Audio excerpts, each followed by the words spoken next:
క్రీస్తు సంఘంలో అలాగ అవుతున్నావా?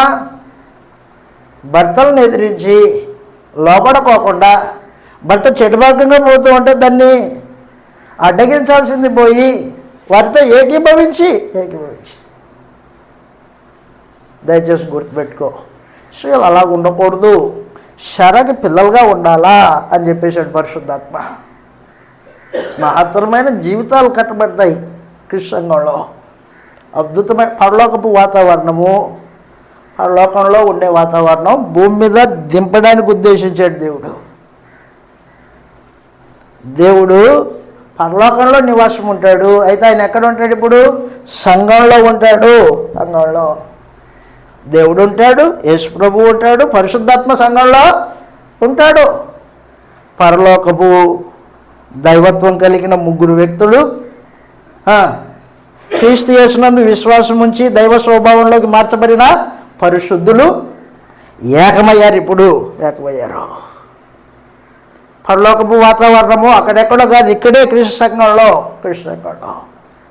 భర్తలకు లోబడే భార్యలు, క్రీస్తుకు లోబడే పురుషులు, దేవుడికి లోబడే సువార్థికులు. మహత్తరమైన కుటుంబం అది, దైవ కుటుంబం సంఘం అంటే. ఆ వాతావరణం మన మధ్యలో కనిపించదే. కారణం ఏంటి? నా కుటుంబం నాదే, సువార్థికుల కుటుంబం సువార్థుడిదే, విశ్వాసుల కుటుంబం విశ్వాసులదే. ఆదివారం కూడుకుంటారు, రొట్టె పెంచుతారు, మనమంతా ఏక శరీరం అంటాడు. ఇక్కడ ఇంటికి వెళ్ళిన తర్వాత ఏక శరీరంలో ఏంలే, వాళ్ళ జీవితం వాళ్ళదే, వీళ్ళ జీవితం వీళ్ళదే. అదిగా సంఘం అంటే. బాధలు, ఇబ్బందులు, కన్నీరు, కష్టాలు అన్నీ ఒకరికొకరు పంచుకోవాలి. శరీరం క్రీస్తు శరీరం, అది సంఘం క్రీస్తు శరీరం. అవయవాలు ఒకదానికొకటి అతకబడి.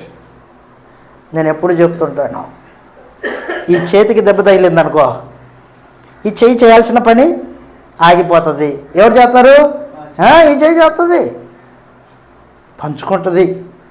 కొద్దిసేపే, ఇది బాగయ్యేంత వరకు ఇదే చేస్తుంది, విసిగించుకోదు. అలాగున కృష్ణ సంఘంలో పరిశుద్ధులైన వారు ఒకరినొకరు బాధ్యతలని పంచుకుని ప్రేమ కలిగి ఐక్యత కలిగి ఒక శరీరంలో అవయవాలు ఎలాగుంటాయో అలాగ ఉండాలని కోరుకున్నాడు దేవుడు. అది సంకల్పించాడు.